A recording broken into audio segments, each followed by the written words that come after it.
안녕하세요 여러분. 오늘은 중국의 인구 고령화와 저출산 문제에 대해 이야기해 보려고 합니다. 중국은 세계에서 가장 인구가 많은 나라로 알려져 있지만 최근 들어 급격한 인구 구조 변화가 큰 사회적 이슈로 떠오르고 있어요. 고령화와 저출산이 경제, 사회, 문화에 어떤 영향을 미치고 있는지, 그리고 중국이 이 문제에 어떻게 대응하고 있는지 자세히 살펴보겠습니다. 먼저 중국의 인구 구조가 어떻게 변했는지부터 시작해 볼게요. 중국은 1979년부터 2015년까지 약 36년간 한자녀 정책을 시행했죠. 이 정책은 인구 증가를 억제하기 위해 도입됐지만 결과적으로 출산율이 급격히 떨어졌어요. 2022년 중국의 합계 출산율, 그러니까 한 여성이 가임 기간 동안 낳는 평균 출생아 수는 1.1명에 불과했어요.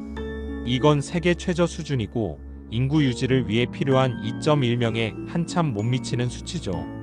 동시에 기대 수명이 늘어나면서 65세 이상 고령 인구 비율이 2023년 기준 14%를 넘어섰습니다. 2035년쯤엔 이 비율이 20%를 넘을 거라는 전망도 나와요. 이런 변화의 원인은 뭘까요? 첫째, 한자녀 정책의 장기적인 여파입니다. 이 정책으로 1980년대와 1990년대에 태어난 세대가 적어지면서 현재 노동 연령 인구가 줄어들고 있어요. 둘째, 도시화와 생활비 상승입니다. 베이징, 상하이 같은 대도시에서 집값과 교육비가 치솟으면서 젊은 부부들이 아이 낳기를 주저하고 있죠. 예를 들어 상하이에서 초등학생 한 명 양육비가 연간 10만 위안, 우리 돈으로 약 2천만 원에 달한다는 조사도 있어요. 셋째, 여성의 사회 참여 증가도 영향을 미쳤어요. 더 많은 여성이 고등교육을 받고 직업을 갖게 되면서 결혼과 출산을 늦추는 경향이 강해졌습니다. 이제 이 문제들이 중국 사회에 어떤 영향을 미치고 있는지 볼게요. 첫 번째로 노동력 부족이 심각해지고 있어요. 2023년 중국의 노동 연령 인구, 그러니까 15세에서 64세 인구는 약 8억 7천만 명으로 2011년 대비 5천만 명 이상 줄었어요. 이건 제조업, 서비스업 등 경제 전반에 타격을 주고 있죠. 특히 중국이 세계의 공장 역할을 하던 시절이 점점 어려워지고 있어요. 기업들은 인건비 상승과 인력 부족으로 생산성을 유지하기 힘들어하고 있습니다.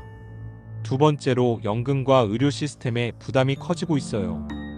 고령 인구가 늘면서 연금 지출이 급증하고 있는데 중국의 연금 기금은 이미 몇몇 지역에서 적자를 기록하고 있어요. 2023년 기준 연금 기금의 지속 가능성을 우려하는 보고서들이 나왔고 일부 전문가는 2030년대 중반이면 주요 도시의 연금이 고갈될 수 있다고 경고했어요. 의료 시스템도 마찬가지입니다. 노인 인구가 늘면서 병원과 요양시설 수요가 폭증했지만 공급이 따라가지 못하고 있어요. 예를 들어 2023년 우한 지역 병원들은 노인 환자들로 응급실이 포화 상태라는 보도가 있었죠. 사회적 측면에서도 변화가 큽니다. 중국 문화에서 전통적으로 부모가 자녀에게 의존하는 효 문화가 강했지만 이제는 자녀 한 명이 부모와 조부모까지 부양해야 하는 4-2-1 구조가 보편화됐어요. 이게 젊은 층에게 엄청난 경제적, 정신적 부담을 주고 있죠. 게다가 저출산으로 인해 결혼 시장도 영향을 받고 있어요. 남아 선호 사상으로 성비 불균형이 심해지면서 2023년 기준 3천만 명 이상의 남성이 짝을 찾지 못하는 광군 문제가 심각해졌어요.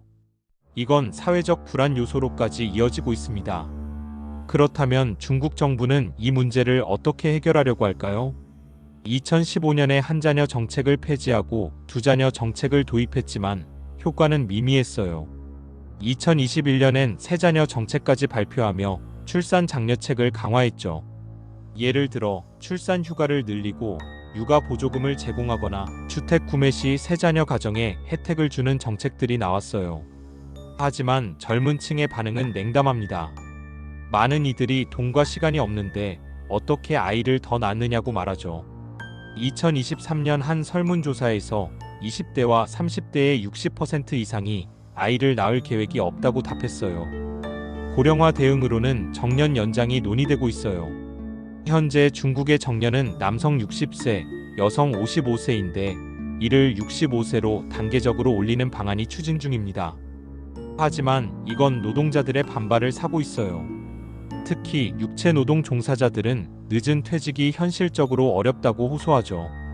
또 다른 대책으로는 노인 돌봄 서비스 확대가 있는데 2023년 정부는 전국에 1만 개 이상의 지역사회 돌봄센터를 세우겠다고 발표했지만 실제 운영은 자금과 인력 부족으로 더디게 진행되고 있어요.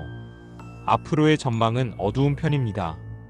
UN 보고서에 따르면 2050년이면 중국의 65세 이상 인구가 3억 6천만 명, 전체 인구의 26%에 달할 거라고 해요. 이건 경제 성장률을 더 끌어내리고 재정 부담을 가중시킬 가능성이 큽니다. 낙관적인 시나리오로는 기술 발전과 이민 정책 완화로 노동력 부족을 일부 메울 수 있겠지만 중국은 이민에 보수적인 태도를 보여왔기 때문에 현실성이 낮다는 의견도 많아요. 글로벌 차원에서도 이 문제는 영향을 미칩니다. 중국의 노동력 감소는 글로벌 공급망에 영향을 주고 소비시장 축소는 외국 기업들의 매출에도 타격을 줄 수 있어요. 예를 들어 중국의 유아용품 시장은 2020년대 들어 성장률이 둔화됐고 이는 글로벌 브랜드들의 전략에도 변화를 주고 있죠. 또 고령화로 인해 중국이 내수 중심 경제로 전환하면서 국제 무역 패턴도 바뀔 가능성이 있습니다. 마지막으로 이 문제는 단순히 숫자의 문제가 아니에요. 중국 사회의 가치관, 가족 구조, 경제적 우선순위가 모두 바뀌고 있는 시점입니다.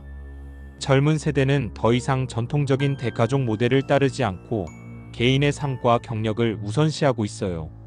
이 변화가 중국 사회의 미래를 어떻게 바꿀지, 그리고 정부가 이 위기를 어떻게 관리할지 주목할 필요가 있습니다. 여러분, 중국의 고령화와 저출산 문제는 앞으로 수십 년간 중국뿐 아니라 전 세계에 영향을 미칠 큰 이슈입니다. 이 상황이 어떻게 전개될지 계속 지켜봐야 할 것 같아요. 오늘 영상은 여기까지입니다. 궁금한 점이나 더 이야기하고 싶은 주제가 있다면 댓글로 알려주세요. 다음에 또 만나요.